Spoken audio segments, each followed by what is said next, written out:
ప్రారంభించే ముందు గురువు గారు బ్రహ్మర్షి పత్రి గారికి ఒక్కసారి మనం ధన్యవాదాలు చెప్పుకుందాం.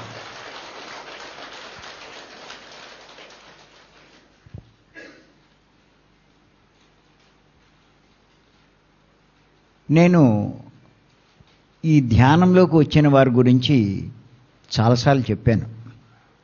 ఏంటంటే ఎవరైతే ధ్యానంలోకి వస్తారో వాళ్ళేం సామాన్యులు కాదు. ఎంచేతంటే కనీసం 300 జన్మలు దాటితే తప్ప ఈ ధ్యానంలోకి రాలేరు. ఆషామాషి కాదండి.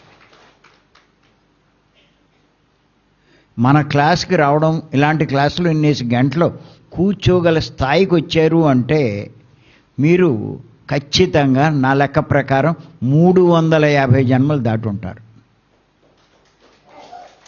ధ్యానంలోకి రావడం వేరు, ధ్యానంలోకి వచ్చి మన దగ్గరికి రావడం వేరు.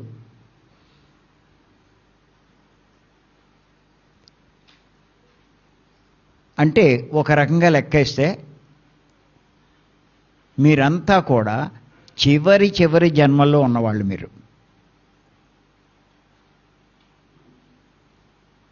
పత్రి గారు ఏమంటారంటే ఒక మానవ జన్మ తీసుకున్నాక రాసుకోండి, ఇవన్నీ మీకు చాలా ఉపయోగపడతాయి. చాలా డీప్గా ఆలోచించాలి. ఇది సీరియస్గా తీసుకుంటే మీరు ధ్యానాన్ని సీరియస్గా చేస్తారు, లేకపోతే ఆడుతూ పాడుతూ చేస్తారు.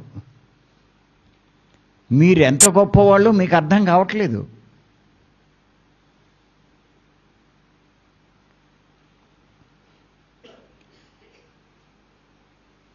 మానవ జన్మలో ప్రవేశించాక జన్మ లేని స్థితికి చేరుకోవాలి అంటే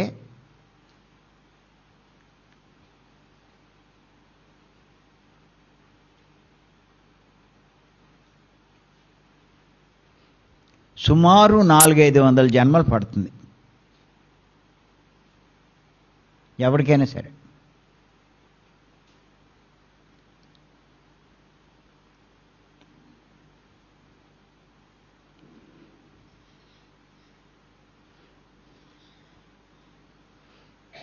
ఇక్కడికి వచ్చిన మీరు 350 జన్మలు దాటేశారు.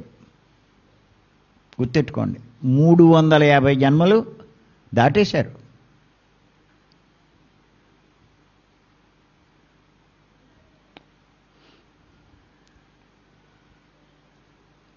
కాస్త శ్రద్ధ చూపిస్తే షిరిడి బాబా చెప్పినట్టు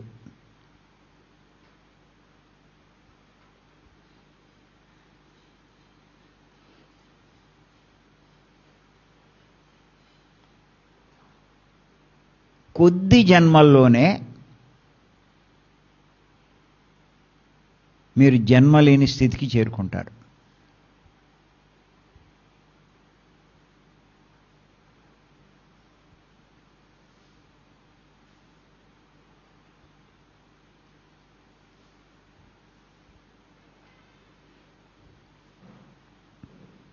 అందరిలా కాదు మనం, లేకపోతే ఇందులోకి రాము మనం. చాలా కొద్ది మందే ఉంటారు.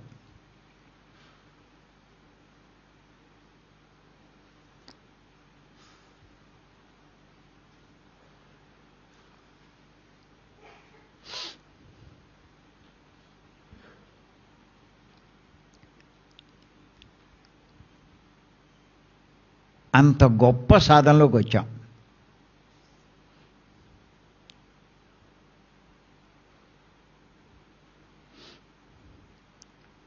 ఇంచేతంటే ఈ ధ్యాన మార్గంలోకి వచ్చినా కూడా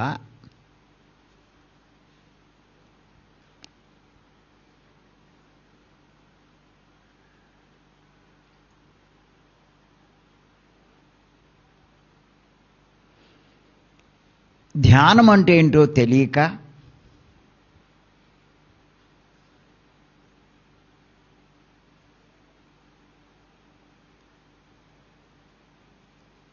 సరైన ధ్యానం ఏదో అర్థం కాక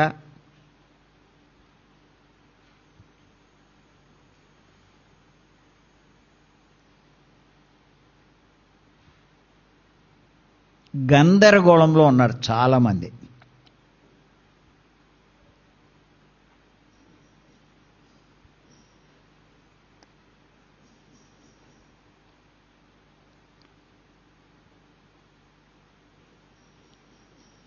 కానీ మనమే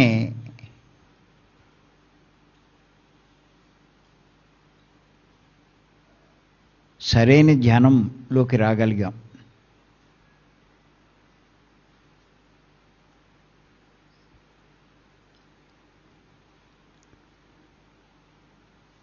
ఏంటి సరైన ధ్యానము అంటే పత్రి గారు మనకిచ్చినటువంటి శ్వాస మీద ధ్యాస.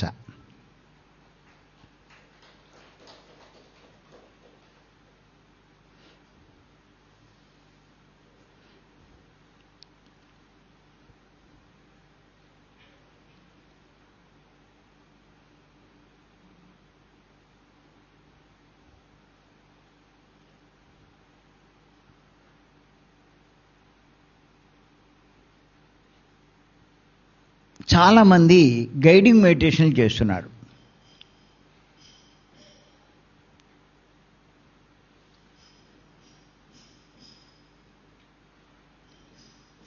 గైడింగ్ మెడిటేషన్లన్నీ మాట మీద ధ్యాస. ఎవరో మాట్లాడుతూ ఉంటే వీళ్ళు దాని మీద దృష్టి పెడుతున్నారు.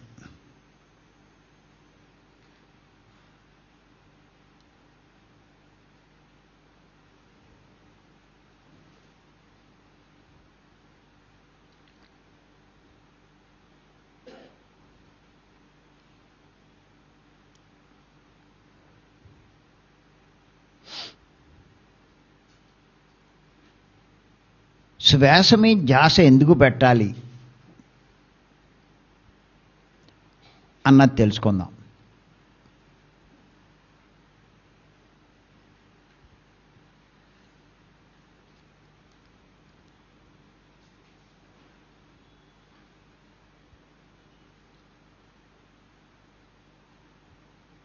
అసలు ముందు ధ్యానం అంటే ఏంటో తెలుసుకుందాం.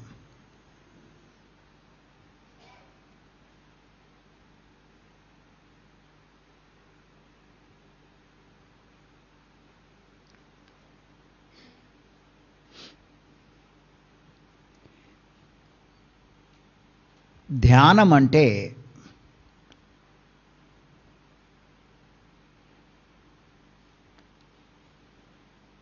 అతీంద్రియ స్థితికి చేరుకోవడం. మీరు రాసుకుని చాలా జాగ్రత్తగా మళ్ళా 1-2 సార్లు చదివితే కానీ ఇది అర్థం కాదు. ఏమి తెలియకే గందరగోళం పడి ఎవడు ఏది చెప్తే చేసేస్తున్నారు. ధ్యానం అంటే అతీంద్రియ స్థితికి చేరుకోవడం.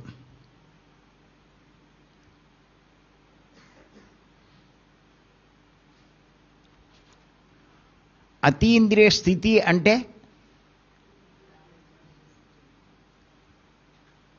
ఇంద్రియాలకు అతీతమైన స్థితి. అతీంద్రియ స్థితి అంటే ఇంద్రియాలకు అతీతమైన స్థితి.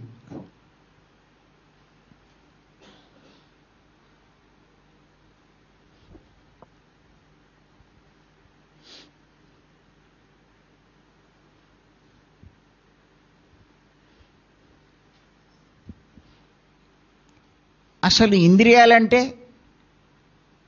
వేటిని ఇంద్రియాలంటారు?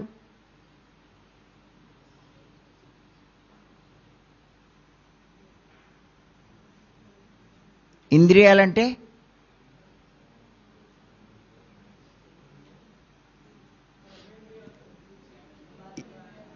ఎంత ఆలోచిస్తున్నారో సరే రాసుకోండి. ఇంద్రియాలు 2 రకాలు.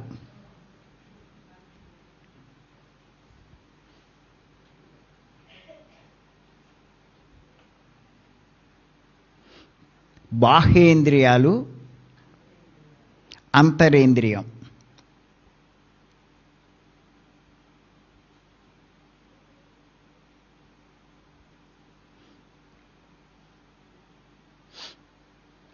బాహ్యేంద్రియాలు మళ్ళా 2 రకాలు.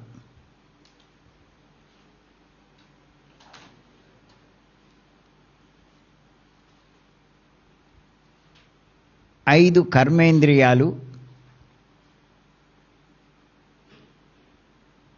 5 జ్ఞానేంద్రియాలు.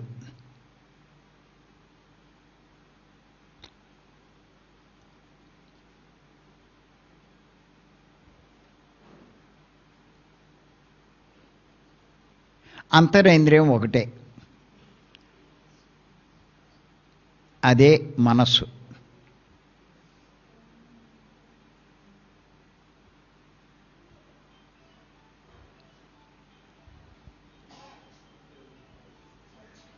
చూడు మధు, ఎవరది?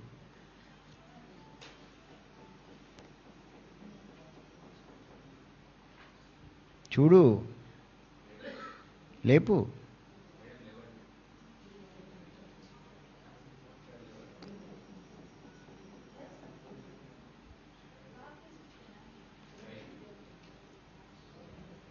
బయటికి తీసుకెళ్ళు.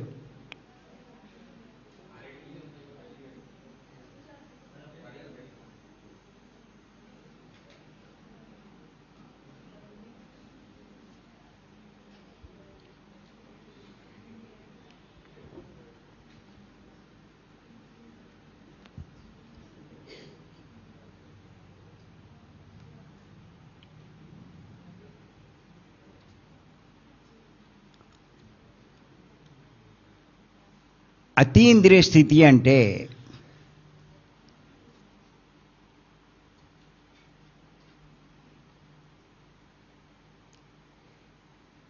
ఈ కర్మేంద్రియాలు, జ్ఞానేంద్రియాలు, అంతరేంద్రియమైన మనసుకు అతీతమైన స్థితి.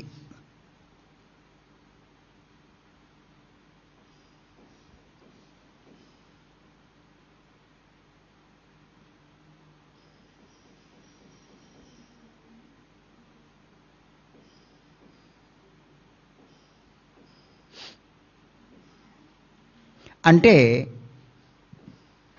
ఇవన్నీ పనిచేయని స్థితి.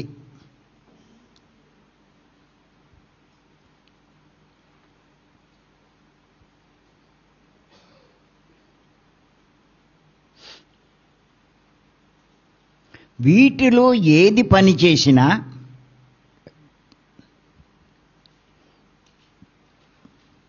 మీరు ధ్యానం చేస్తున్నట్టు కాదు.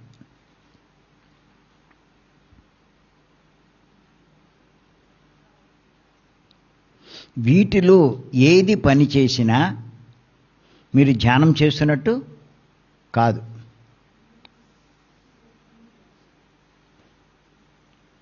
కళ్ళు పని చేసిన అంటే మీరు కళ్ళు తెరిస్తే ధ్యానం చేస్తున్నట్ట కాదు. నోరు పని చేస్తూ ఉంటే ధ్యానం చేస్తున్నట్టు కాదు. అలాగే మనసు, అంతరేంద్రియమైన మనసు పని చేస్తూ ఉంటే మీరు ధ్యానం చేస్తున్నట్టు కాదు. మనసు పనిచేయడం అంటే ఆలోచించడం. మనసు ఆలోచించడం ఒక్కటే చేస్తుందా?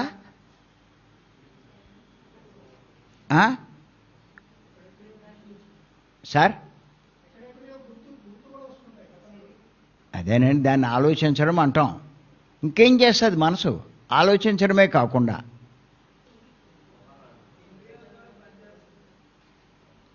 వింటూ ఉంటుంది కూడా. వింటాది. ఈ జ్ఞానేంద్రియాల ద్వారా అన్నీ చేస్తూ ఉంటుంది అది.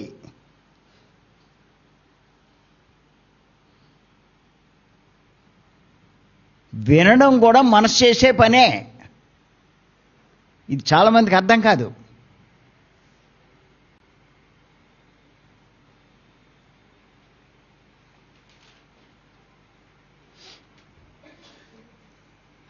అంచేత మీరు వింటున్నా మీరు ధ్యానం చేస్తున్నట్ట?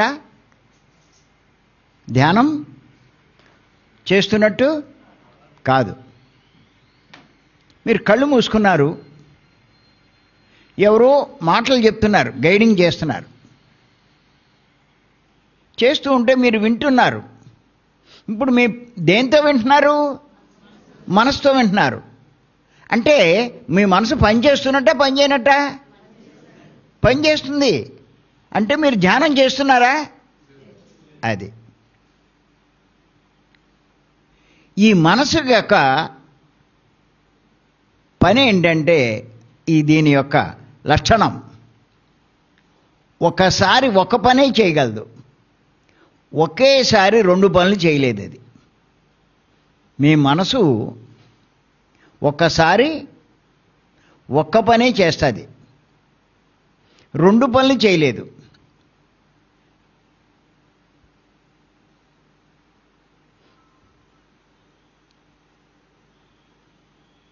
ఆలోచిస్తూ ఉంటుంది. ఆలోచిస్తున్న మనసు ఇంకో పని చేయగలదా? ఇంకో పని చేయలేదు. వినగలదా? ఆలోచిస్తున్న మనసు వినగలదా? మీరు ట్రై చేయండి. నేను చెప్పేది మీకు ఈ రకంగా ఎవడు అడిగి ఉండరు మిమ్మల్ని. ఆలోచించేది మనసు, ఆలోచిస్తుంది. ఆలోచించే మనసు వినగలదా? వినలేదు. చేస్తే ఈ పనైనా చేయాలి, లేకపోతే ఆ పనైనా చేయాలి. ఏదో ఒకటే చేస్తుంది కానీ 2 చేయలేదు. చూసుకోండి కావాలంటే.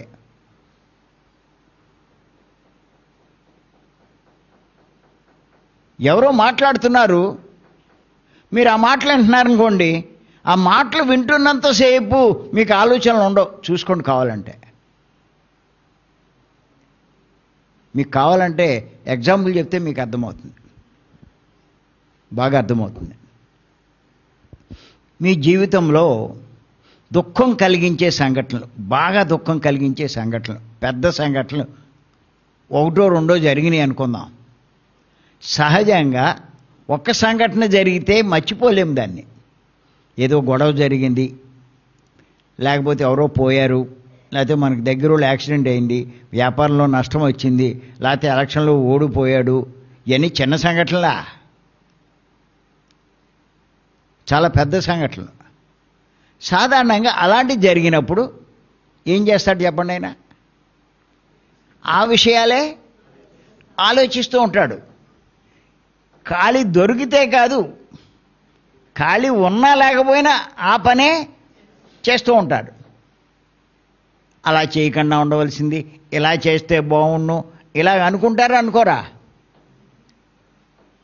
3 పెళ్ళానికి గొడవ జరిగింది, ఊరికే ఖాళీగా ఉంటారా? గట్టిగా జరిగింది గొడవ. అప్పుడు ఏం చేస్తారు? ఎన్ని రకాలుగా ఆలోచిస్తారో. ఈవిడేమనుకుంటుంది? ఆయనదే తప్పు, అనవసరంగా గొడవ పెట్టాడు ఈయన అనుకుంటాడు, ఈవిడ అనుకుంటుంది. ఆయన ఏమనుకుంటాడు? ఆవిడదే తప్పు అని ఈయన అనుకుంటాడు. ఇలాగా ఏ కారణం లేకుండా ఇలా గొడవ పెట్టిందని ఈయన, ఆయన గొడవ పెట్టాడని ఈవిడ అనుకుంటూ ఉంటారు. ఖాళీ దొరికితే చాలు, అరిగిపోయిన రికార్డ్ లాగా జరిగిపోయిందంతా మళ్ళా రిపీట్ చేసుకుంటారు. చూసుకోండి కావాలంటే. ఒక్కొక్కళ్ళ దగ్గర అరిగిపోయిన రికార్డులు ఎన్ని ఉంటాయో. చాలా స్టాక్ ఉంటుంది. దాన్ని మళ్ళా వేస్తూ ఉంటారు. దేన్ని? అరిగిపోయిన రికార్డులు. అలాగా అయ్యేవి వింటూ ఉంటారు, అలా అదే ఆలోచిస్తూ ఉంటారు.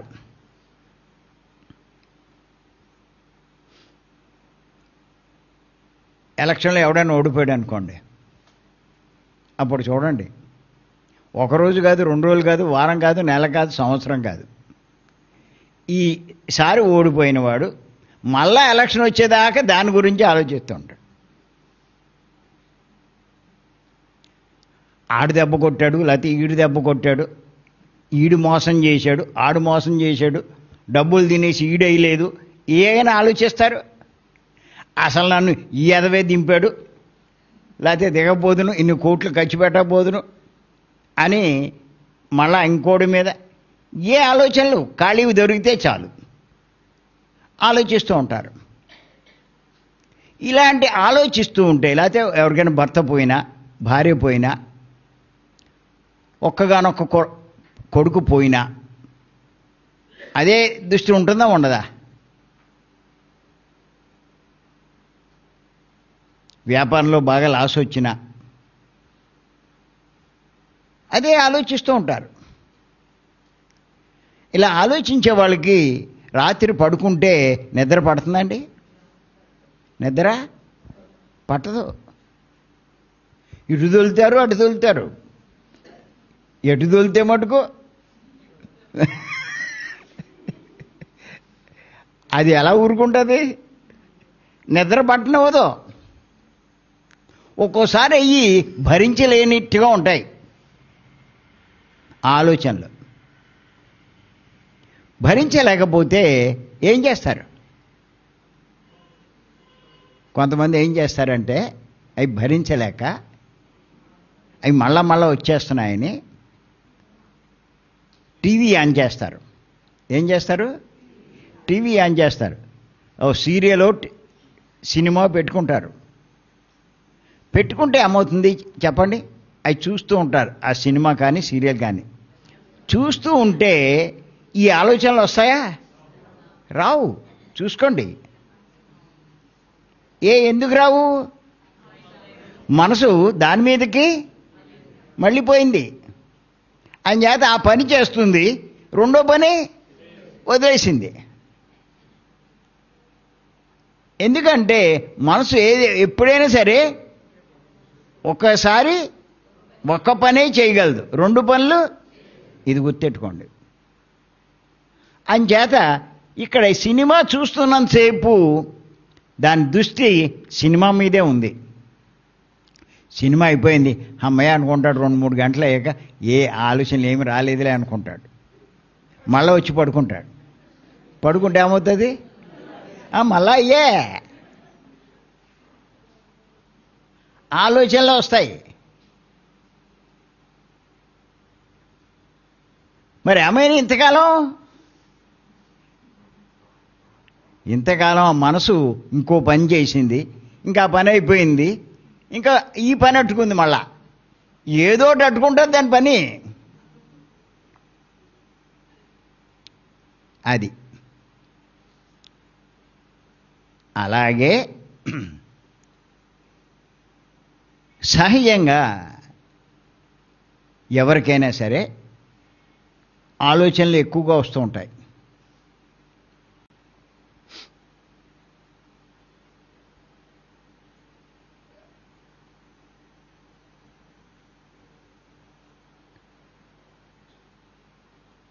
అంటే మనసు పని చేస్తున్నట్లు లెక్క.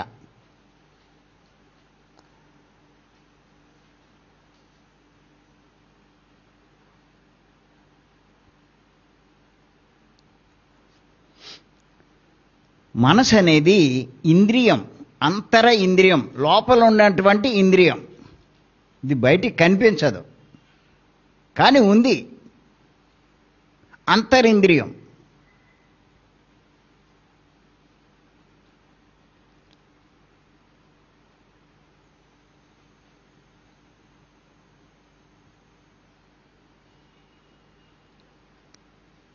ఈ ఇంద్రియానికి అతీతమైన స్థితికి చేరుకుంటారా?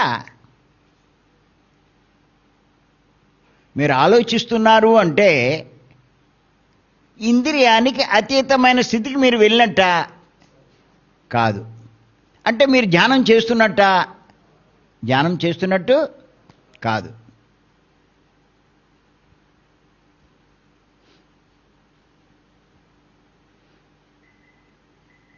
మరి అటువంటి స్థితికి చేరాలి అంటే పత్రియారు ఒక మార్గం చెప్పారు మనకి. ఏంటది? శ్వాస మీద ధ్యాస.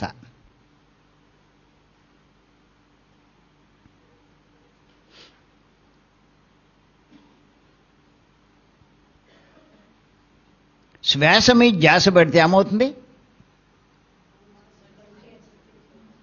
ఏమండి? ధ్యాస పెడితే సహజంగా ఈ ఆలోచనలో ఉన్న మనసును మళ్ళించి శ్వాస మీద పెడతాం. పెడితే ఏమవుతుంది? మనసు మళ్ళీ ఆలోచనలోకి వెళ్తుంది. మళ్ళా కట్ చేసి మళ్ళీ శ్వాస మీద పెడతాం, మళ్ళా వెళ్తుంది. మళ్ళా కట్ చేసి మళ్ళీ శ్వాస మీద పెడతాం. ఇలా చేయడం వల్ల ఏమవుతుంది? ఈ ఆలోచనల యొక్క శక్తి తగ్గిపోయి ఒక స్థితిలో ఆలోచనలన్నీ ఆగిపోతాయి. దాన్నే మనం ఏమనుకుంటాం? ఆలోచన రహిత స్థితి.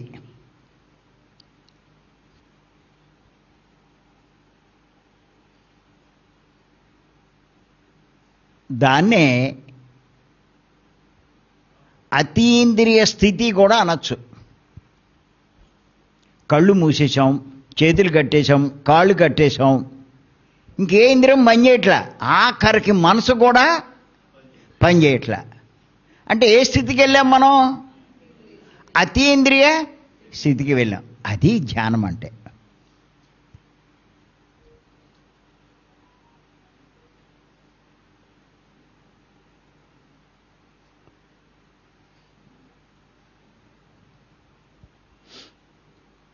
కానీ కొంతమంది ఏం చేస్తున్నారంటే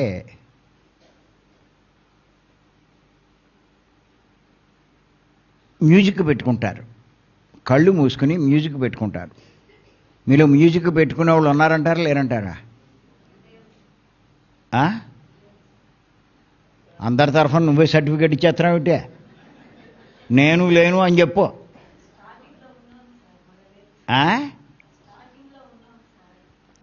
ఇక్కడ ఉన్నవాళ్ళు అందరి తరఫున నువ్వా చెప్పేస్తున్నావు? నేను అది చెప్పు, లేము అనుకో. చాలామంది ఉన్నారు మ్యూజిక్ పెట్టుకునేవాళ్ళు. లేరా అండి? ఉన్నారు, ఎందుకు లేరు? నిజం చెప్పడానికి కూడా ధైర్యం ఉండాలి. సార్ చెప్తున్నారు పెట్టుకుంటున్నామని. ఇప్పుడు ఆవిడకి ధైర్యం వచ్చింది. సరే, మ్యూజిక్ పెట్టుకుని ఏం చేస్తున్నారు మీరు? వింటున్నారు. దేంతో? మనసుతో. మీకు అలా వినడం వల్ల మీకు వచ్చిన రిలీఫ్ ఏంటంటే మిమ్మల్ని ఏడిపించే ఆలోచనలు ఇంకా కనిపించవు, మీకు ఉండవు. మీరు దాంతో సాటిస్ఫై అయిపోతున్నారు. అంతకుముందు వచ్చే ఆలోచనలు మీకు ఉండవు. ఓహో, ఆలోచనలు లేవు కదా అని అనుకుంటున్నారు మీరు అది వింటూ.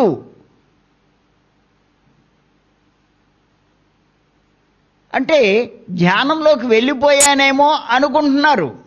మీరు ఇంకా ధ్యానస్థితికి వెళ్ళలేదు. కారణం ఏంటంటే ధ్యానస్థితి అంటే ఏమిటి అంటే ఇంద్రియాలు ఏమీ పని చేయకపోవడం, ఆఖరికి మనసు కూడా పని చేయకూడదు. మరి మనం ఇక్కడ మ్యూజిక్ని వింటున్నాం కదా, మన మనసు పనిచేస్తుంది కదా, మరి ధ్యానస్థితికి ఎక్కడ వెళ్ళాం? వెళ్ళలేదు. ఆలోచించే మనసును మ్యూజిక్ మీదకి మళ్ళించాం. ఇందాక చెప్పుకున్నాం కదా, ఆలోచించే మనసును సినిమా మీదకి మళ్ళించినట్టు ఇక్కడేం దేని మీదకి మళ్ళిస్తున్నాం? మ్యూజిక్ మీద మళ్ళిస్తున్నాం. ఇంకా కొంతమంది ఏం చేస్తున్నారు? ఎవరో గైడింగ్ చేస్తూ ఉంటే, మాటలు చెప్తూ ఉంటే ఆ మాటలు వింటున్నారు. అంటే మాటల మీదకు మళ్ళించారు. ఆలోచనల మీద ఉన్న మనసును మాటల మీదకు మళ్ళించారు. ఏమంటారు? అబ్బే, మేము గైడింగ్ చేస్తున్నంతసేపు మాకు ఆలోచనలు ఉండవండి అంటారు. ఆలోచనలు ఉండవు ఇక్కడ, అది కాదు కావాల్సింది. మనసు ఉందా లేదా అది కావాలి. ఆలోచనలు ఉన్నాయా లేదా అది కాదు, మనసు ఉందా లేదా.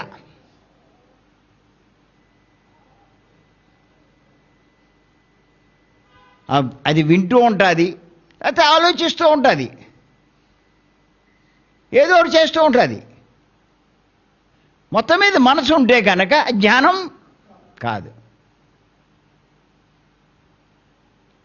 కళ్ళును మూసావు కానీ మనసును మూసారా? కళ్ళును మూస్తే ధ్యానం కాదు, మనసును మూస్తేనే ధ్యానం.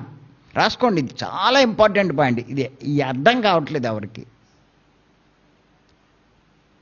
మీకు సరైన రిజల్ట్స్ రావాలి అంటే తక్కువ సమయంలో గొప్ప రిజల్ట్స్ వస్తాయి మీకు. కళ్ళు మూస్తే ధ్యానం కాదు, మనసును మూస్తేనే ధ్యానం.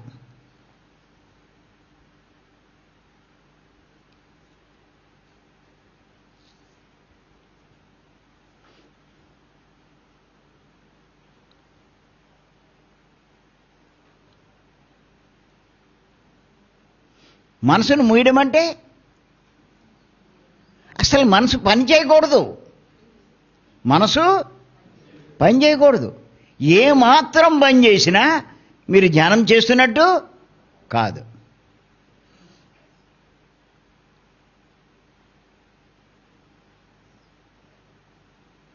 మనసు పని చేయని స్థితికి మనం చేరుకుంటే ఏం జరుగుతుంది?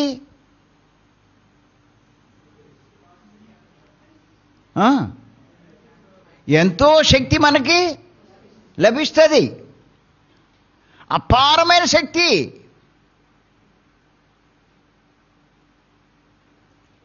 ఆ శక్తి వల్లే లాభాలండి మనకి.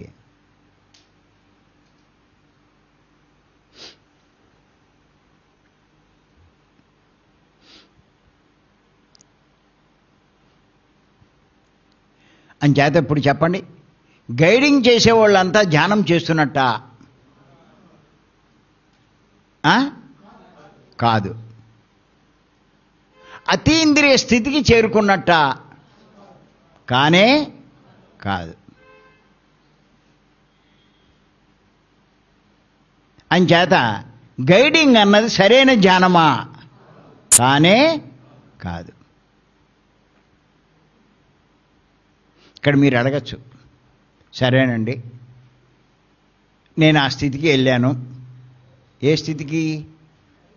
మనసు పని చేయని స్థితికి, ఇంద్రియాలకు అతీతమైన స్థితికి. ఏం జరుగుతుంది? ఆ స్థితికి మీరు చేరుకుంటే ఏం జరుగుతుంది? ఏం జరుగుతుంది?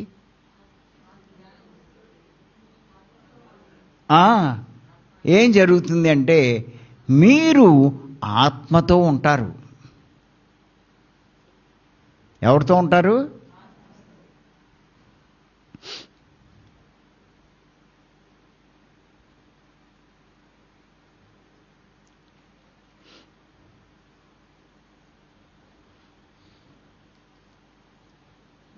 ఏమండి ఆత్మతో ఉంటారు, రైటే. అసలు ఆత్మ అంటే ఎవరు?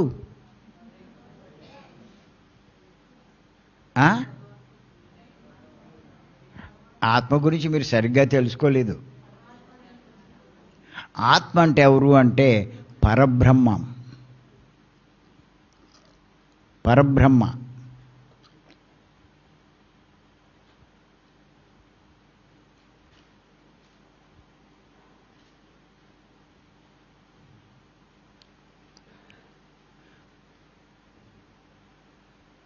పత్రిక చెప్పలా? జ్ఞాన నవరత్నాల్లో ఫస్ట్ ఆత్మే పరబ్రహ్మం అని చెప్పారు కదా.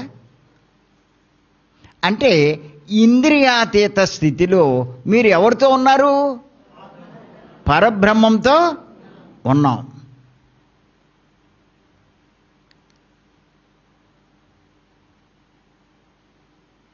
మరి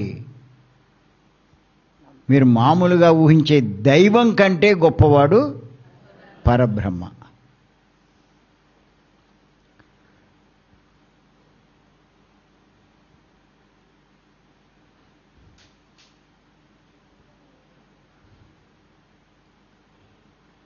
మనం ఇందాక చెప్పుకున్నాం కదా, శివుడు కూడా ధ్యానం చేస్తున్నాడు. ఎందుకు ధ్యానం చేస్తున్నాడు? ఆ పరబ్రహ్మ కోసమే.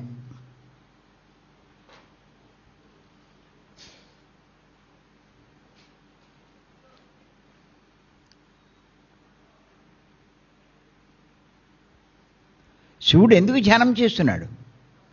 ఆ పరబ్రహ్మ కోసమే.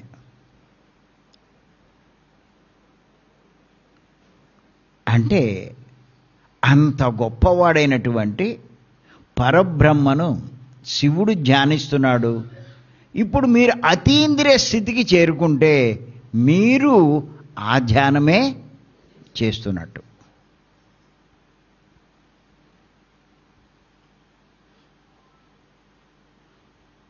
ఇంకా వాడికి ఏం కావాలండి?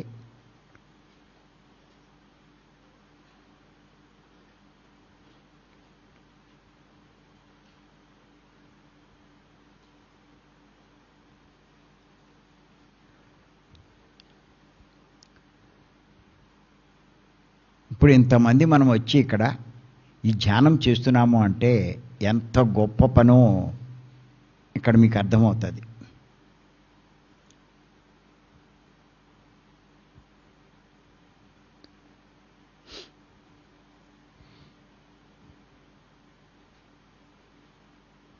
ఇంతమంది కలిపి చేసే ఈ పనిని ఏమంటారండి?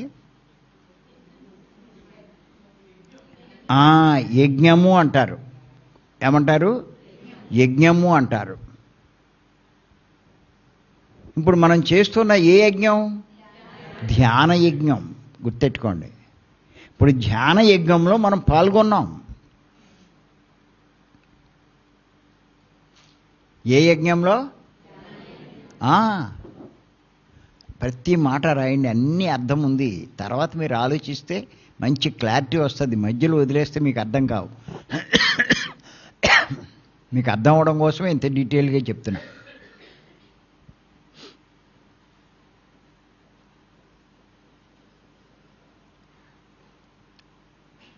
ఇలా 10 మంది కాకపోతే 50 మంది, కాకపోతే 100 మంది, లేకపోతే 1000 మంది, లేకపోతే 10,000 మంది కలిసి చేసేదాన్ని ఏమంటారంటే యజ్ఞము అంటారు. అగ్నిని రగిల్చి చేస్తూ ఉంటారు కొంతమంది. అగ్ని రగిల్చి మధ్యలో హోమకుండం పెట్టి అగ్ని రగిల్చి అందులో సమిధలు, నెయ్యి అన్నీ వేస్తారా? ఇరా. దాన్ని ఏమంటారు? యాగము అంటారు.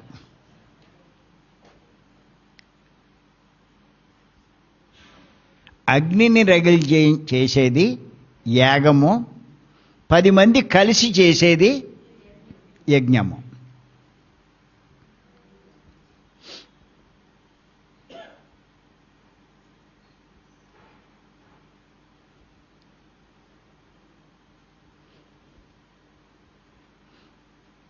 మీరు చూడండి, ఏ ఊళ్ళో అయినా సరే ఒక యాగం జరిగితే అందరూ వెళ్ళి చూస్తారా? చూడరా? ఏయో తమ తోచింది సమర్పించుకుంటూ ఉంటారు. సమర్పించుకుని అక్కడ కాస్త దండం పెట్టుకుని వస్తారు. వచ్చి ఎందుకు అలా వెళ్ళి వస్తూ ఉంటారు చెప్పండి? దండం పెట్టుకుని ఏదో ఒకటి సమర్పించి వస్తారు చెప్పండి. అటువంటి యాగంలో పాల్గొంటే ఎంతో పుణ్యం వస్తుందని.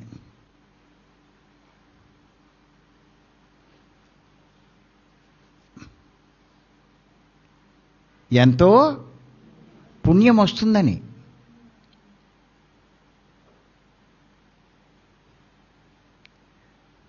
న్యాయంగా అటువంటి యాగాలు అందరూ చేయలేరు. ఎందుకు చేయలేరు? చాలా ఖర్చుతో కూడుకున్నాయి కాబట్టి అందరూ చేయలేరు. చేయలేని వాళ్ళు దర్శించి తరించాము అని చెప్పి ఫీల్ అవుతూ ఉంటారు. కేసీఆర్ గారు కూడా ఏదైనా పని మొదలెట్టేటప్పుడు ఎప్పుడో ఒక యాగం చేస్తూ ఉంటాడు ఆయన. చండీ యాగం.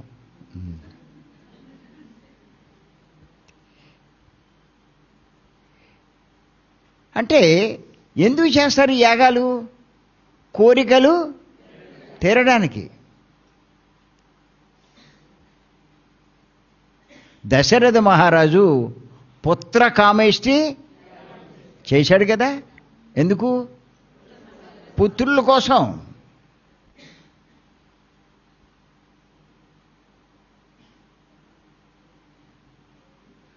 శ్రీరాముడేమో అశ్వమేధ యాగం చేశాడు.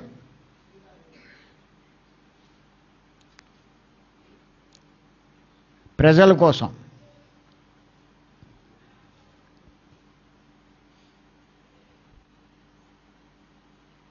చాలామంది వరుణ యాగాలు చేస్తారు.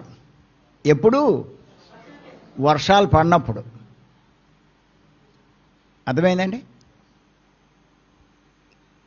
ఇలా ఎందుకు చేస్తారు యాగాలు అంటే వాళ్ళ తీరని కోరికలు తీరడానికి.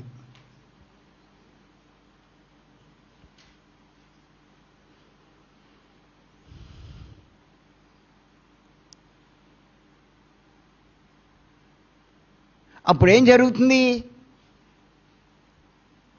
యాగం చేస్తే వాళ్ళ కోరిక తీరుతుంది.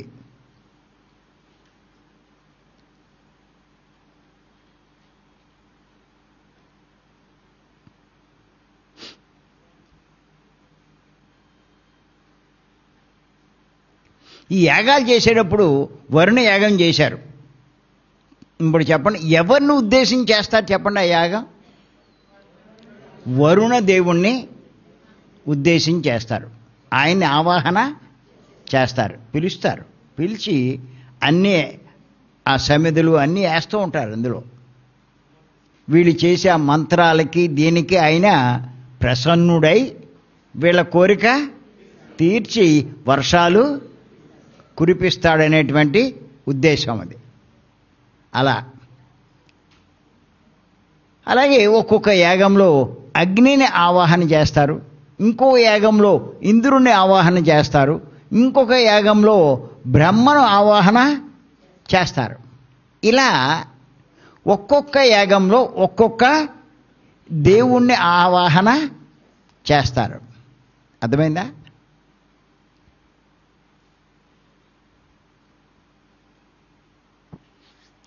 ఇక్కడ చూసిన వాడికంటే చేసిన వాడికే ఆ ఫలితం ఉంటుంది ఎక్కువ. అలాగే ఈ యజ్ఞం అన్నది ఇప్పుడు మనం చేస్తున్నాం, ఇంతమంది కలిసి చేస్తున్నాం ధ్యాన యజ్ఞం. ఇది ఎవరిని ఉద్దేశించి చేస్తున్నాం? ఓయ్, దేనికోసం అంటే చెప్పాలి, బుర్రలేదేటే.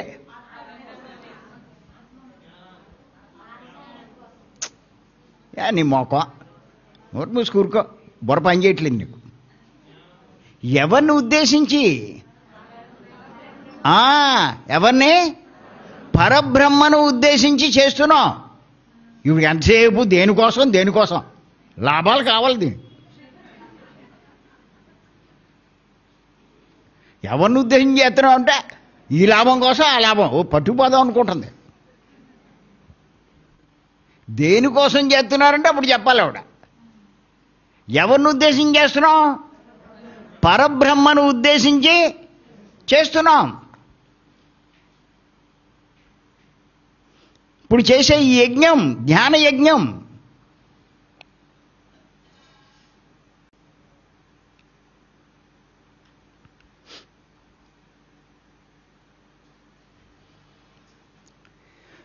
సామాన్యంగా బాగా డబ్బున్న వాళ్ళు చేసేదేంటి? ఏదో ఒక దేవతనో దేవుణ్ణో ఉద్దేశించి చేసేది ఆ యాగాలు. అర్థమైందా? కానీ ఈ ధ్యాన యజ్ఞం అన్నది ఏకంగా పరబ్రహ్మను ఉద్దేశించి చేస్తున్నాం. ఇంకా అర్థం కాలేదు వీళ్ళకి. దీనికి దానికి ఎంత తేడా అంటే మీ ఊహకు కూడా అందదు.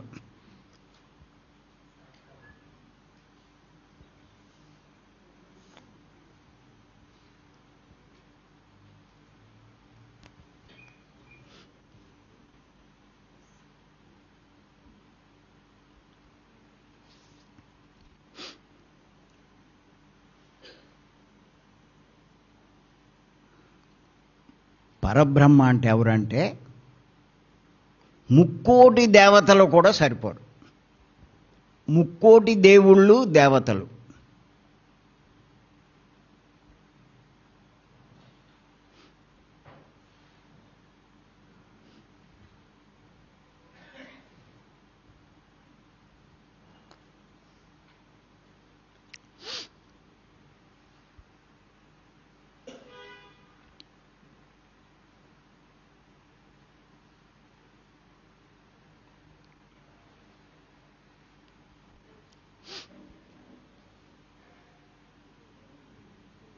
పరబ్రహ్మ అంటే ముక్కోటి దేవతలు కూడా దేవుళ్ళు కూడా ఆయన సరిపోరు. అంటే ఇప్పుడు మనం చేసే ఈ ధ్యాన యజ్ఞం ఎవరిని ఉద్దేశించి చేస్తున్నాం? ముక్కోటి దేవతలందరికీ కూడా ఉద్దేశించి చేస్తున్నాం. యాగం అంటే ఒక్కడనే. నా పాయింట్ ఏమన్నా అర్థమవుతుందా, అర్థం కావట్లేదా?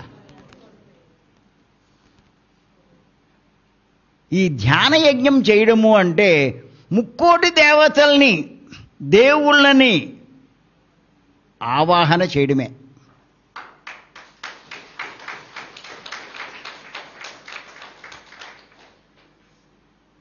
ఇక్కడ సీరియస్గా చేయాలి. మీరు ఏలాకోళంగా కాసేపు బయటికి పోయి, కాసేపు కిందకు వచ్చి, కాసేపు సెల్ల మోగించి, కాసేపు గాడిద గుడి చేసి అయ్యే ఉపయోగం లేదు. సీరియస్గా చేయాలి. అప్పుడు యాగం వేళకోళంగా చేస్తే ఫలితం వస్తుందా? దీక్షగా చేస్తేనేగా. అలాగే యజ్ఞం కూడా దీక్షగా చేస్తేనే ఫలితాలు వచ్చేవి.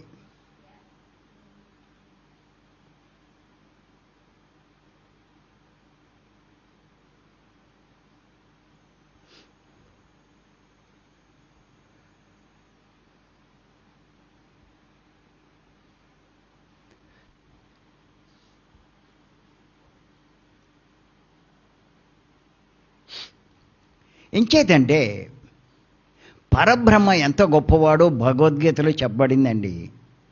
నేను ఊరికే నా సొంత గ్యాస్ ఏం కొట్టట్లా, భగవద్గీతలో ఉంది. 9వ అధ్యాయంలో 4వ శ్లోకం రాసుకోండి.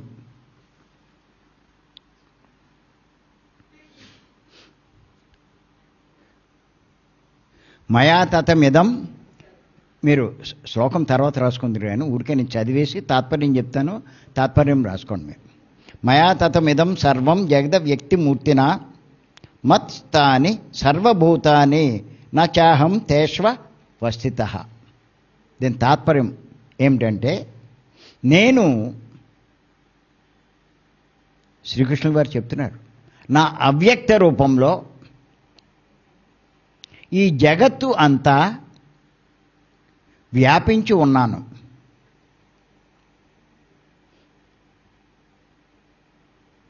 సమస్త ప్రాణికోట్లు నా యందు ఉన్నాయి.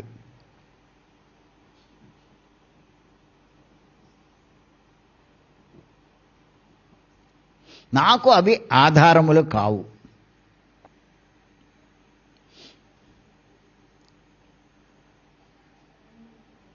సమస్త లోకాలు, సమస్త ప్రాణికోట్లు ఎవరిలో ఉన్నాయి? ఆయనలోనూ ఉన్నాయి, ఆ పరబ్రహ్మలోనే ఉన్నాయి.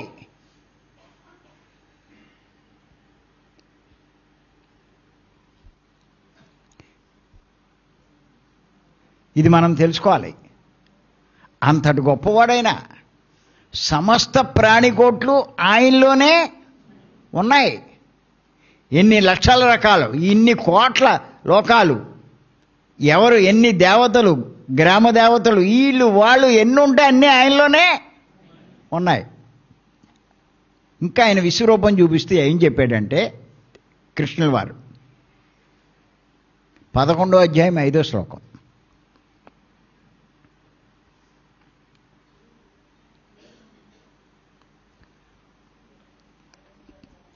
పశ్యమే పార్థ రూపాణి శతశోధ సహస్రశ నానా విధాని దివ్యాని నానా వర్ణ కృతీనచ అని చెప్పి శ్లోకం తాత్పర్యం రాసుకోండి. ఓ అర్జున, అనేక విధములుగా ఉన్నవి, అలౌకికమైన అంటే వర్ణించలేని వివిధ వర్ణములు ఆకారములు కలవి, అసంఖ్యాకములుగా వర్తించునవి,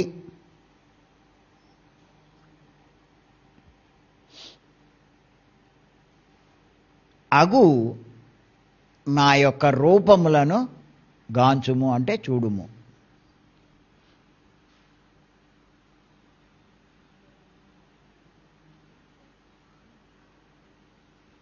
అసంఖ్యాకంగా ఉన్న రూపాలన్నీ చూడు నాలో.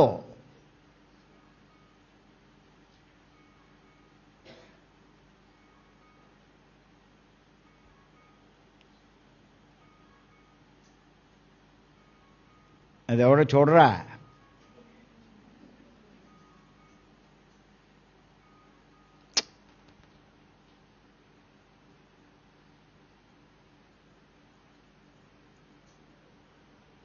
చూపించాడు. మీరు ఒక్కసారి విశ్వరూపాన్ని చూడండి. ఆ విశ్వరూపంలో సమస్త దేవుళ్ళు ఉన్నారా లేరా? దేవతలు ఉన్నారా లేరా? అంటే ఆయనలోనే అందరూ ఉన్నారు. మనం ఒక్కొక్క పేరు చెప్పుకుంటున్నాం. ఈ ఒక్కొక్క పేరు చెప్పుకునే వాళ్ళంతా ఎక్కడున్నారు? ఆయనలోనే ఉన్నారు.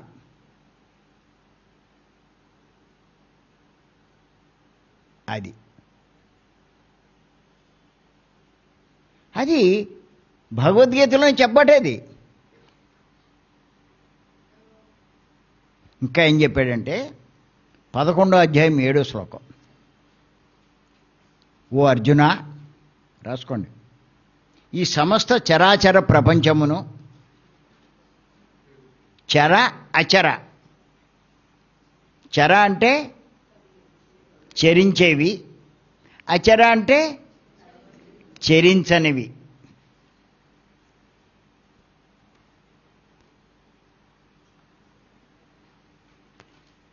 ప్రపంచమును ఇంకను దేనిని చూడదలుచుకున్నావో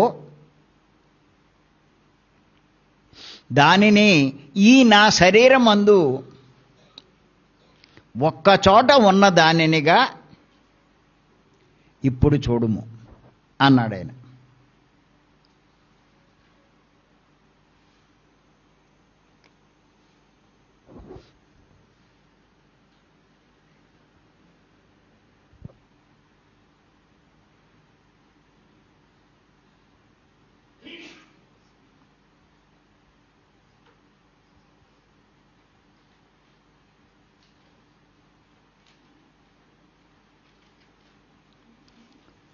అంటే ఇది మళ్ళీ ఇంకొకసారి చెప్పనా? రాసుకోండి, చెప్తాను నేను. ఓ అర్జున, ఈ సమస్త చరాచర ప్రపంచమును ఇంకను దేనిని చూడతలంచుచున్నావో దానిని ఈ నా శరీరమునందు ఒక చోట ఉన్న దానినిగా ఇప్పుడు చూడుము. అన్నీ ఒక చోట ఉన్నాయి.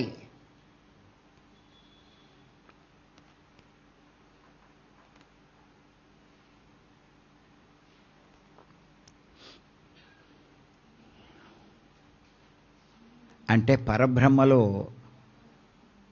సమస్తము ఉన్నాయి. సమస్త దేవుళ్ళు, దేవతలు. క్రిస్టియన్లు ఏమనుకుంటారు? జీసస్ గొప్పవాడు అనుకుంటాడు. అంతా అలాగే హిందువులు కృష్ణుడు గొప్పవాడు అనుకుంటారు. ఇదంతా ఎవరిది? ఎక్కడున్నారు? పరబ్రహ్మలో. మహమ్మద్ ప్రవక్త, ఆయన ఎందులో ఉన్నాడు? ఆ పరబ్రహ్మంలోనే ఉన్నాడు. గురు నానక్, మహావీరుడు, ఈ షిరిడి బాబా, సత్యసాయి బాబా, వీళ్ళంతా ఎక్కడున్నారు? ఆయనలోనే ఉన్నారు. మీరు ఒక్క దేవుణ్ణి పట్టుకుంటే ఆయన ఒక్కడనే పట్టుకున్నట్టు. నా పాయింట్ ఏమన్నా అర్థమవుతుంది? అర్థం కావట్లే. పరబ్రహ్మను పట్టుకుంటే అది. ఎవరిని పట్టుకోవాలి? చాలామంది ఒక దేవుణ్ణి పట్టుకుంటారు, ఓ ఫోటో పెడతారు ముందు, కొన్నాళ్ళు పూజ చేస్తారు, కానీ వీళ్ళ కోరికలు తీరవు. అప్పుడు ఏం చేస్తారు? మార్చరు. మళ్ళీ ఈయన కోపం వస్తుందేమో, అందుకని ఏం చేస్తారంటే పక్కన ఇంకో ఫోటో పెడతారు. మీరు కొందరి పూజా మందిరాలు చూడండి, ఫోటోలు చాలా ఉంటాయి. ఉంటాయి ఉండవా? ఇగో వీడి దగ్గర చాలా ఉంటాయి అనుకుంటున్నాను నేను. కోరికలు ఎక్కువ. ఏం చేసావు? ఓహో, కానీ కోరికలు మటుకు మానుకోలే.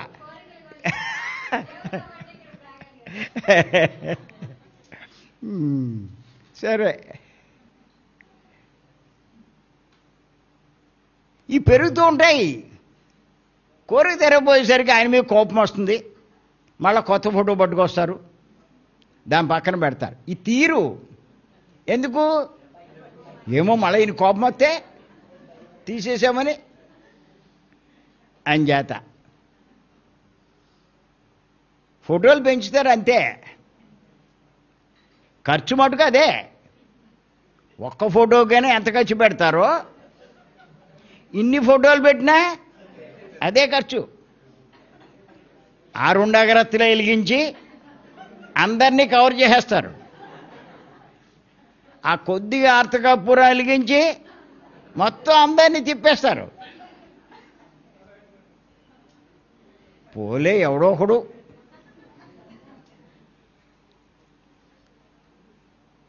కానీ ఇన్ని ఫోటోలు పెట్టి ఇన్ని తిప్పలు పడే బదులు ఈ సృష్టిలో ఎంతమంది దేవుళ్ళు ఉన్నారో మీకు తెలీదు. ఏవో కొద్ది తెలుసు అంతే మీకు. అంచేత కోటాను కోట్లు ఉన్నారు. ఆ పరబ్రహ్మను పట్టుకుంటే ఈ కోటాను కోట్ల దేవుళ్ళని అందరినీ పట్టుకున్నట్ట కాదా?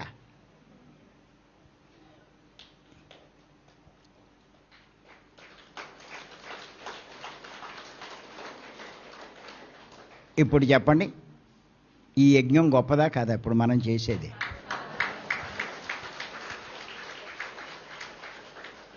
నేను అందుకే అంటాను, సీరియస్గా చేయండి.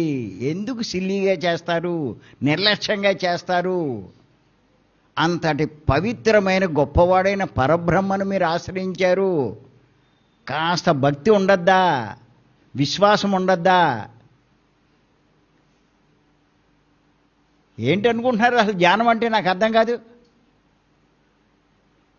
రోగాలు తగ్గించేది అనుకుంటున్నారు, కోరికలు తీర్చేది అనుకుంటున్నారు. ఎంత చీప్గా తీస్తున్నారండి దీన్ని. మీరు దీని గొప్పతనం తెలుసుకొని విశ్వాసంతో పవిత్రంగా ధ్యానాన్ని చేయండి. చాలా స్వల్ప కాలంలో ఎంత గొప్ప స్థితికి వెళ్తారండి మీరు.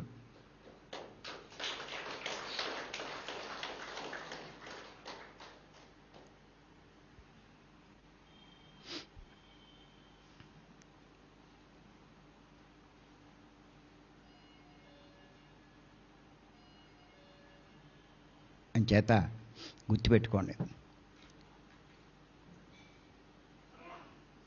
ఏదో ఒక దేవుణ్ణి ఆరాధిస్తే కొంతే వస్తుంది. అది కూడా మీరు చేసే ఆరాధన బట్టి ఊరికే వచ్చేది. గొప్పవాడిని ఆరాధిస్తే అన్నీ వస్తాయి.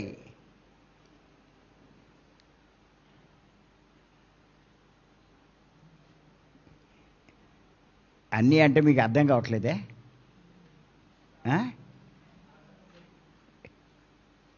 మీకు ఒక్క సమస్య ఉందా? ఒక్కొక్కళ్ళకి హోల్సేల్లో ఉన్నాయి.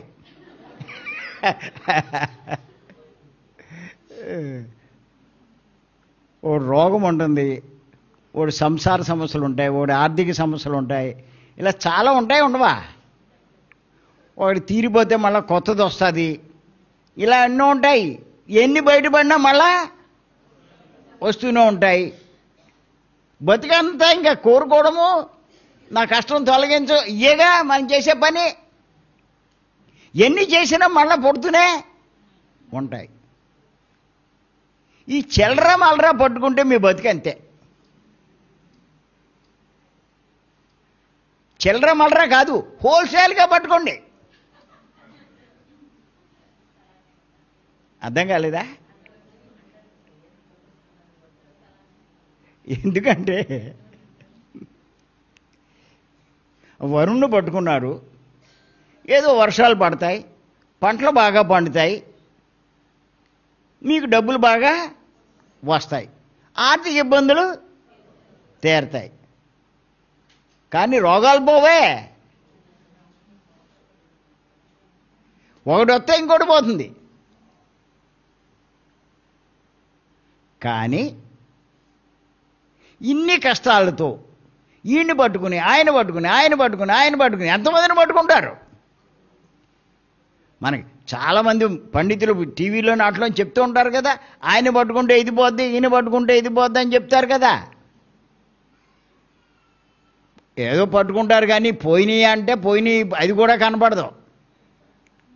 కానీ గుర్తెట్టుకోండి, పరబ్రహ్మనే పట్టుకుంటే ఇవన్నీ దుఃఖంలోంచి ఒక్కొక్క దుఃఖంలోంచి బయటపడడం కాదు, మొత్తం ఈ దుఃఖాల్లోంచి శాశ్వతంగా బయటపడే మోక్షమే మీకు వస్తుంది.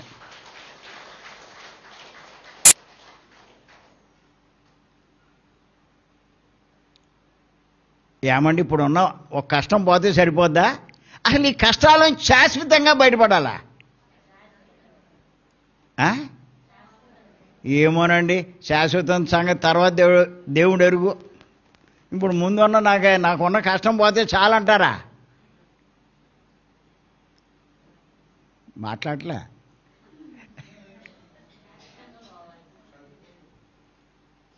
అన్నిట్లోంచి అది గుర్తెట్టుకోండి, దేవుళ్ళను దేవతలను ఆశ్రయిస్తే ఏదో కొద్ది భోగం వస్తుంది తప్ప ముక్తి అన్నది రాదు.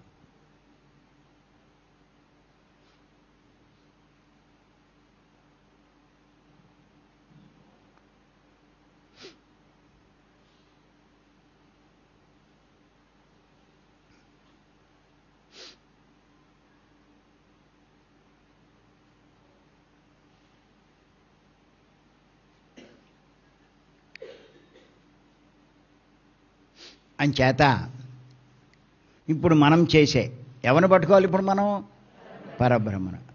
అంటే ఇప్పుడు మనం పట్టుకున్నట్ట కానట్ట? ఎంత గొప్ప పని చేస్తున్నామండి ఇప్పుడు మనం. ఇది నేను చెప్పడం కాదండి, భగవద్గీతలోనే చెప్పబడిందండి. ఇది ఈ విషయం ఏంటంటే 4వ అధ్యాయం 12వ శ్లోకంలో, శ్లోకాలు మీరు రాసుకోండి, తర్వాత తాత్పర్యం చెప్తాను. కర్మల యొక్క ఫలప్రాప్తిని కోరే మానవులు, కర్మల యొక్క ఫలప్రాప్తిని కోరే మానవులు ఈ ప్రపంచంలో దేవతలను ఆరాధిస్తున్నారు.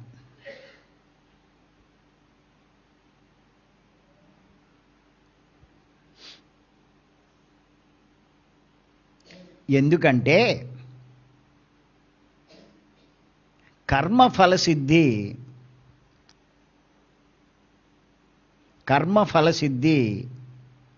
ఈ మనుష్య లోకంలో శీఘ్రంగా కలుగుతుంది. మళ్ళీ ఇంకోసారి చెప్తాను, కర్మల యొక్క ఫలప్రాప్తి కోరే మానవులు ఈ ప్రపంచంలో దేవతలను ఆరాధిస్తున్నారు. ఎందుచేతంటే కర్మఫల సిద్ధి ఈ మనుష్య లోకంలో శీఘ్రంగా కలుగుతుంది. మానవుడు ఏం చేస్తున్నాడంటే తాను చేసే కర్మలకి ఫలితం కోరుకుంటున్నాడు. ఆ వరుణ యాగం చేశాడు, వర్షాలు కోరుకుంటున్నాడు. పుత్రకామేష్ చేశాడు, పుత్రుణ్ణి కోరుకుంటున్నాడు. ఇలా ఒక్కొక్కటి కోరి దానికోసం చేస్తున్నాడు. ఏం చేతంటే అవి ఈ సరిగ్గా చేసేసరికి నెరవేరుతున్నాయి. అది భగవద్గీతలో చెప్పడం. ఎందుకు చేస్తున్నారు ఈ పని అంటే వాళ్ళు కోరుకున్నది పొందగలుగుతున్నారు వాళ్ళు. కానీ ఇంకా ఏం చెప్తున్నాడంటే ఆయన 7వ అధ్యాయంలో 23వ శ్లోకం,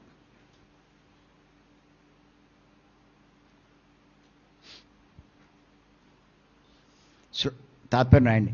అల్పబుద్ధి కలిగిన వారి యొక్క ఆ ఫలము నాశవంతమై ఉంది. అల్పబుద్ధి కలిగిన వారి యొక్క ఆ ఫలము నాశవంతమై ఉంది.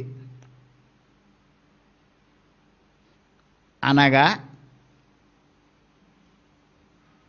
దేవతలను పూజించేవారు దేవతలనే పొందుచున్నారు.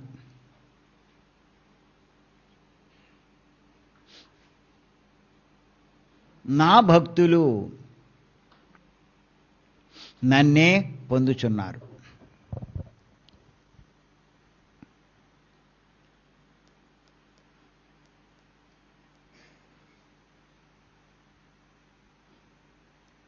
అల్పబుద్ధి అని చెప్పి అనబడింది కదా అక్కడ. అల్పబుద్ధి అంటే ఇంకా బుద్ధి సరిగ్గా వికసించలేదు. బుద్ధి ఉంటే ఎలాంటి పనులు చేయడు. బుద్ధి లేనివాడు, బుద్ధి వికసించని వాడు, వాడికి ఎంతసేపు ఏదో కూడా నాకెందుకు, నాకు ఇప్పుడు ముందు అది కావాలి. అలాంటి వాళ్ళు ఏం చేస్తున్నారు, ఆ దేవతల్నే ఆరాధించి, కానీ అది నాశవంతమైంది ఆ ఫలితం. దానివల్ల ఏం ప్రయోజనం లేదు. ఏం చేత వరుణయాగం చేశారండి, వర్షాలు పడ్డాయండి, పంటలు బాగా పండియండి, డబ్బు బాగా వచ్చిందండి. ఏం చేస్తారు డబ్బు బాగా వస్తే? డబ్బు వస్తే ఏం చేయాలో కూడా తెలీదా? సైకిల్ అమ్మేసి మోటార్ సైకిల్ కొంటాడు, మోటార్ సైకిల్ అమ్మేసి గాజులు తీసేసి, బాగానే చెప్తున్నారు, కాటన్ చీరలు తీసి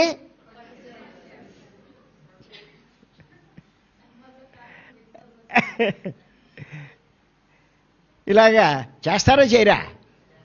అంతకుముందు కింద కూర్చుని తినేవారు, ఇప్పుడు ఏం చేస్తారు? Dining table. అంతకుముందు బట్టలు ఆళ్ళే ఉతుక్కునేవారు, వాషింగ్ మిషన్. ఇలాగా అంతకుముందు ఫ్యాన్ వేసి పడుకునేవారు, ఏసీలు. డబ్బొత్తి ఏం చేస్తారు? అదేగా. మీరు వేసుకున్న ఏసీ ఓ 10 ఏళ్ళకి ఏమవుతుంది? పాడైపోతుంది. ఏమైంది ఫలితం? అదే చెప్తున్నాడు ఈయన. శ్రీకృష్ణుల వారు ఏం చెప్తున్నారు? ఆ ఫలితం నాశవంతమైంది. కారు కొన్నాడు, ఉంటుందండి. పాయింట్ అర్థమైంది. అది నాశవంతం అవడం ఏంటి అనుకుంటారు. ఈ దేవతలను ఆరాధిస్తే కొన్నాళ్ళకి దాని ఫలితం పోతుంది. ఎందుకది? అదెందుకు మనకంటాడు? నన్ను ధ్యానించు, నువ్వు నన్నే పొందుతావు, మోక్షానే పొందుతావు అన్నాడు ఆయన. నేనే ఆ పరబ్రహ్మనని చెప్పాడైనా కృష్ణుడు. నేను ఆత్మనని చెప్పాడు 10వ అధ్యాయంలో 20వ శ్లోకం.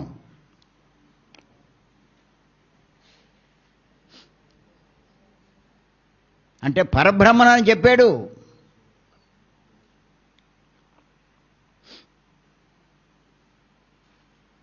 చెప్తూ నా భక్తులు నన్నే పొందుదురు అని చెప్పి అన్నాడు ఆయన. ఇప్పుడు మనమంతా ఆయన భక్తులమా కాదా? ఎవరు భక్తులం? పరబ్రహ్మ భక్తులం. ఎందుకు? మనం ఆయన పట్టుకున్నాం. అందరూ దేవుళ్ళని దేవతలను అట్టుకున్నారు, మనం ఎవరిని అట్టుకున్నాం? పరబ్రహ్మను పట్టుకున్నాం. శివుడు ఎవరిని పట్టుకున్నాడో మనము ఆయనే పట్టుకున్నాం.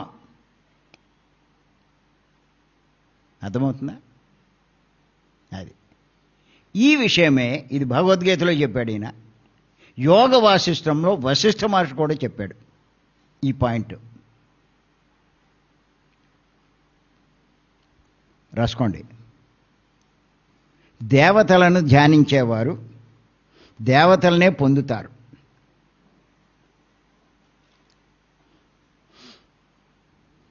యక్షులను ధ్యానించేవారు యక్షులనే పొందుతారు.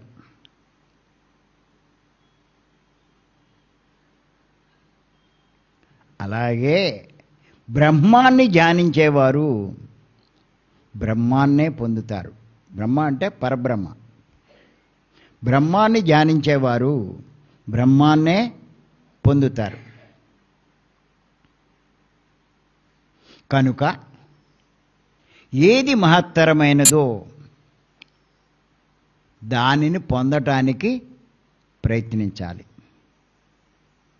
కనుక ఏది మహత్తరమైనదో దానిని పొందటానికి ప్రయత్నించాలి.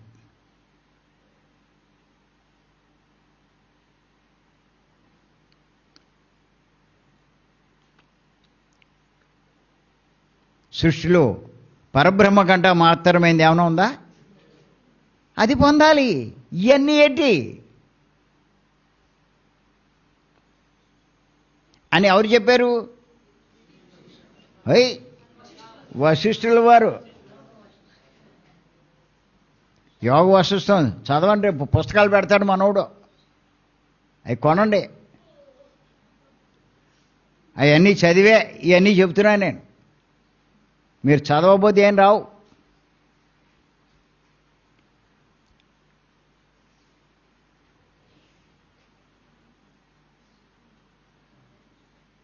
అది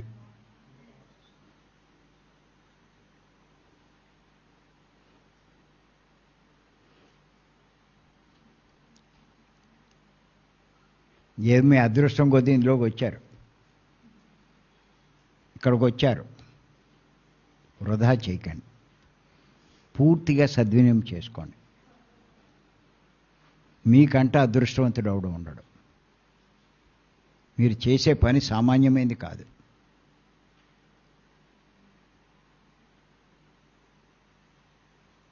కోట్ల మందిలో చాలా తక్కువ శాతం ఈ స్థితిలో ఉన్నవాళ్ళు, పరబ్రహ్మను ఆశ్రయించేవాళ్ళు 1% ఉంటారు. అది కూడా కష్టమే. ఆ 1%లో ఉన్నవాళ్ళం మనం.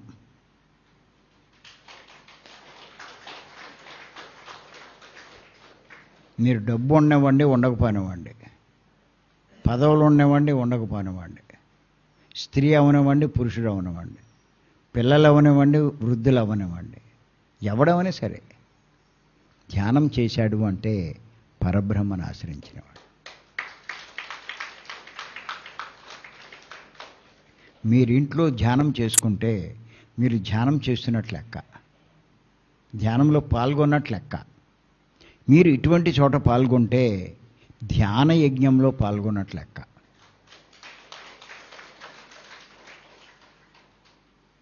ఇప్పుడు చెప్పండి, ఇటువంటి యజ్ఞాల్లో పాల్గొనాలా లేదా? పిచ్చోళ్ళు చాలామంది ఏమంటారు, అబ్బాయి మా ఇంట్లో చేసుకుంటున్నామండి, వీళ్ళు బొంద చేస్తారు. ఇప్పుడు చెప్పండి, భీమవరం రావాలా అక్కర్లేదా? భీమవరం ఇప్పుడు మొన్నటిదాకా 300 మందికి కెపాసిటీ, ఇప్పుడు 600 చేశాం. ఎంతమంది అయినా రావచ్చు. ఆ మధ్య ఆపేశాం, ఖాళీ లేదని. నాకే బాధేసింది పాపం. అంత ఆసక్తిగా వస్తూ ఉంటే ఖాళీ లేదండం ఏంటి. వెంటనే మొదలెట్టి మళ్ళీ 600 మంది సరిపడా వేసాం.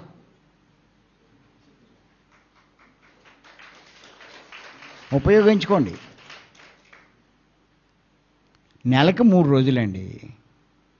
మీరు యజ్ఞంలో పాల్గొనేది 3 రోజులు. ఇదేం పనికి రాందా, పనికి మాలిందా? ఇంతకన్నా ఇంకేముంది చెప్పండి.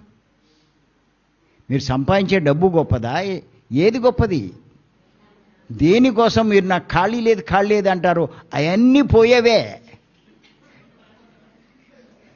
కరెక్ట్ అంటారా కాదంటారా? నా మొగుడు అంటాడు. మొగుడు ఉంటాడా? పెళ్ళం అంటే పెళ్ళం ఉంటుందా? నా పిల్లలు అంటే ఉంటారు వాళ్ళు? ఏముండదు. అది నేను అనుకునే ఈ దేహం కూడా ఉండదు. ఏమండి, మీ పైన ఎంతమంది దేహాలు బూడిదైపోయినాయి? మీ దేహాలు బూడిదవ్వా? ఇదేంటండి అలా అంటారు? కొన్నాళ్ళు ఆగండి, అదే జరుగుతుంది.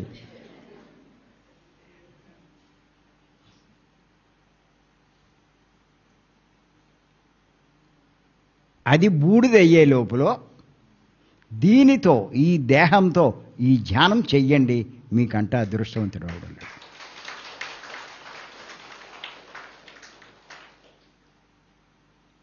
పైకి వెళ్ళిన మీరు గొప్ప గొప్ప లోకాలకి చేరిపోతారు. మీరు అంటే ఎవరు? ఓహో, ఇక్కడ బాగా చెప్తారండి.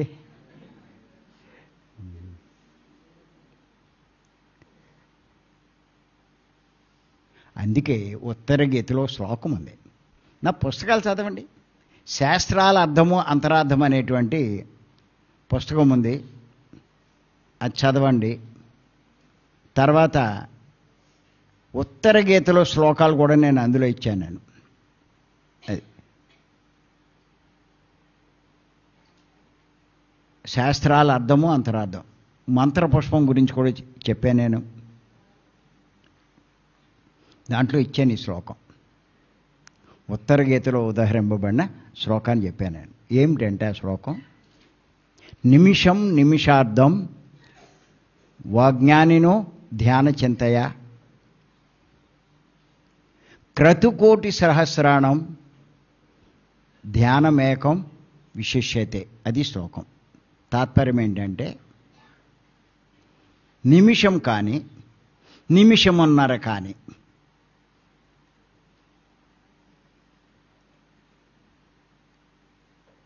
ధ్యానంలో పరబ్రహ్మతో ఉన్నట్లయితే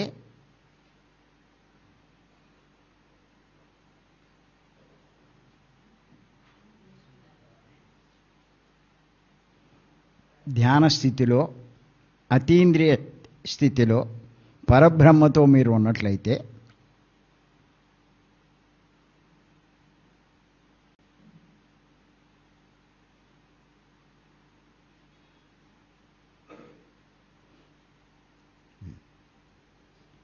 క్రతుకోటి సహస్రాణం అంటే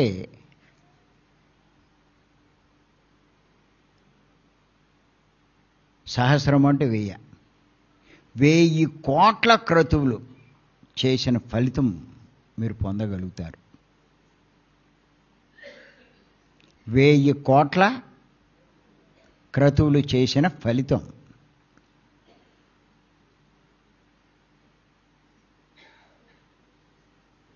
మీరు ఒక్క యాగం చూస్తేనే ఎంతో పుణ్యం వచ్చేసింది అంటారు. చేస్తే ఎంత పుణ్యం వస్తుంది, ఎంతో వచ్చేస్తుంది అనుకుంటారు. అలాంటివి 1000 కోట్లు చేసిన 1 నిమిష ధ్యానానికి సరిపోవు అన్నాడు.